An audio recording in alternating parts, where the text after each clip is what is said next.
Ce chiffre, à présent, 12 millions de Français sont atteints de maladies psychiques, soit une personne sur 5, de la dépression à la schizophrénie ou encore à la bipolarité, des pathologies handicapantes qui bouleversent la vie des malades. Pour leur venir en aide, une association alsacienne, Animalhomme, a mis en place un dispositif d'accompagnement et d'insertion unique en son genre. C'est le dossier de ce 19-20 signé Marie Coulon et Grégory Fraise. 3 fois par semaine, Marc Adam, 38 ans, apprend l'art du maraîchage. Moi, ce que j'aime, c'est le fait de faire quelque chose qui va avoir un sens et qui va permettre d'avoir un résultat derrière, quoi. Ouais. Redonner du sens à une vie bousculée par une maladie invisible, la bipolarité, diagnostiquée l'été dernier suite à une crise aiguë. C'est des moments de dépression et des moments d'euphorie. Enfin, là, c'était un moment d'excitation, mais après, on peut plus se contrôler. Après 2 mois d'hospitalisation, incapable de travailler, Marc a rejoint l'association d'insertion Animalhomme. Soins des animaux, travail du sol, diverses activités proposées pour entamer le long chemin de la reconstruction, encadré par d'anciens malades. Didier, après on a besoin de toi juste pour montrer comment on plante les poireaux, s'il te plaît. Hugues Elbourg en fait partie, lui aussi bipolaire, désormais stabilisé grâce au traitement. Cet ancien conducteur poids lourd a enchaîné les années d'errance avant de trouver ici un nouvel équilibre et surtout un CDI, 20 heures mensuelles, payées au SMIC. Mes parents, ma famille, mon ex-femme par exemple aussi, elle me dit toujours il suffirait de te foutre un coup de pied au cul pour que ça recommence, mais c'est pas le cas. C'est pas si facile. Quand vous n'êtes pas bien, vous êtes dans un trou et vous vous demandez comment est-ce que vous allez remonter, quoi. Mais bon, là il y a des hauts et des bas, mais je me plains pas.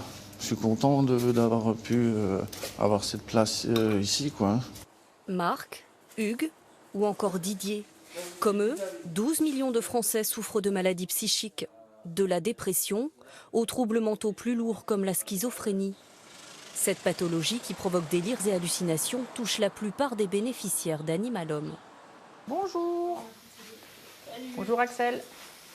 Ils sont une vingtaine au total réunis autour de Sandrine Chauffardet.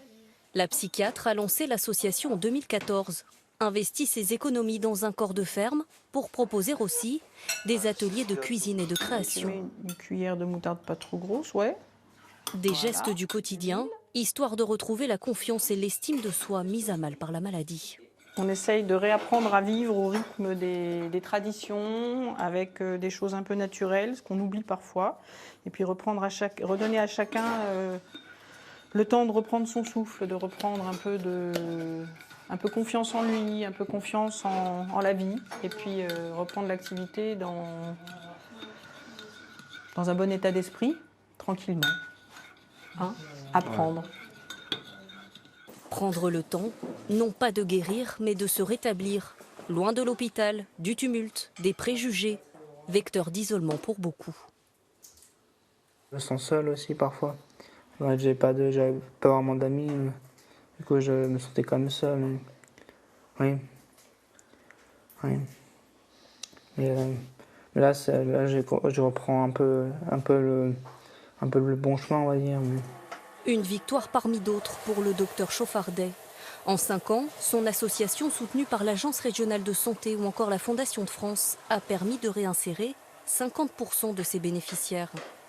C'est tout bénéfice pour eux et ils vont bien et ils vont mieux. Et si on pouvait effectivement le reproduire sur toute la France, ce serait génial.